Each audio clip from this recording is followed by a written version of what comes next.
Doctor शगुफ्ता इकबाल लिखती हैं, ये जो जिंदगी की किताब है, ये किताब ही एक ख्वाब है।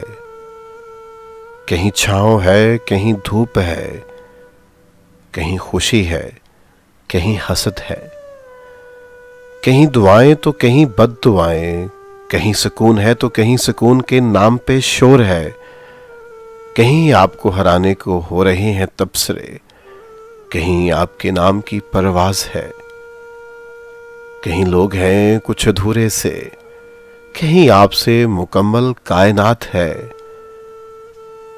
कहीं आपसे हैं मंजिलें, कहीं मंजिलें आपकी गुलाम हैं।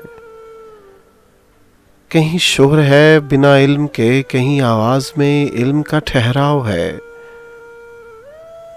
कहीं लोग आपके हैं खिलाफ, कहीं लोग आपके मुंतजिर।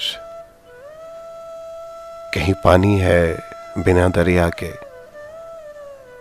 और कहीं समंदर भी खाली है।